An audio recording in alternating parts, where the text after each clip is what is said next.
الرحیم۔ پرانے وقتوں کی بات ہے کہ ایک ملک میں ایک بادشاہ حکومت کرتا تھا۔ خوشحالی کے دن تھے۔ ایک دن بادشاہ کی ملاقات ایک درویش بزرگ سے ہوئی۔ بزرگ بہت ہی نیک اور پرہیزگار تھا۔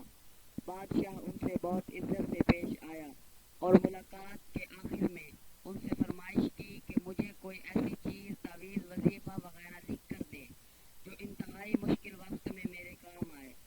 بزرگ خاموش رہے، لیکن بادشاہ کا اصرار بڑھا تو انہوں نے ایک کاغذ کے ٹکڑے پر کچھ لکھ کر دیا اور کہا کہ اس کاغذ کو اس وقت کھولنا جب تم سمجھو کہ بس اب اس کے آگے تم کچھ نہیں کر سکتے، یعنی اس کاغذ کو انتہائی مشکل وقت میں کھولنا۔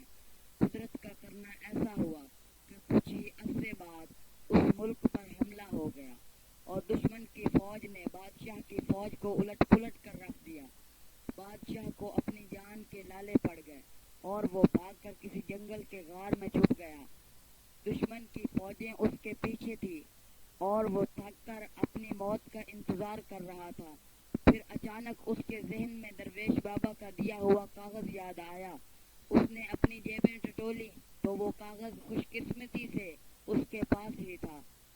سپاہیوں کے جوتوں کی آہٹ اس کے قریب آتی سنائی دے رہی تھی۔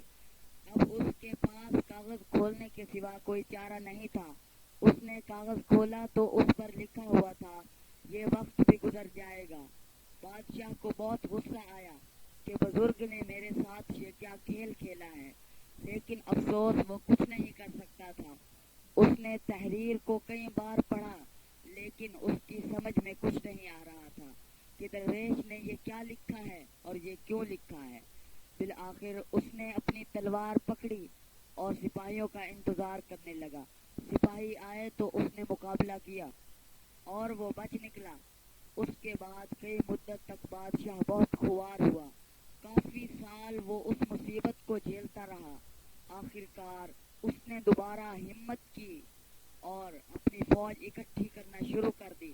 کافی سالوں کی محنت کے بعد اس نے اپنی فوج اکٹھی کر لی اور دوبارہ سے اس ملک پر حملہ کر دیا اور خوش قسمتی سے اس جنگ میں اس کو فتح نصیب ہوئی اور وہ ایک بار پھر اس سلطنت کا بادشاہ بن گیا۔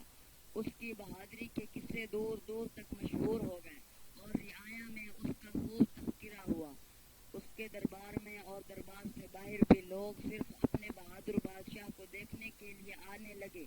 اتنا بول بالا دیکھ کر بادشاہ کے دل میں غرور پیدا ہوا اور وہ اپنی شجاعت اور سلطنت پر تھوڑا مغرور ہوا ہی تھا کہ اچانک اس کے دل میں بزرگ کا لکھا ہوا فقرہ یاد آیا کہ یہ وقت بھی گزر جائے گا۔ اس لیے کہتے ہیں کہ وقت جیسا بھی ہو گزر جاتا ہے۔ ہمیں چاہیے کہ ہم مشکل وقت میں صبر کا دامن اپنے ہاتھ سے نہ چھوڑیں اور اپنے اچھے وقت میں اپنے آپ کو تکبر سے بچائیں، کیونکہ وقت جیسا بھی ہو، اچھا ہو یا برا ہو، گزر جاتا ہے۔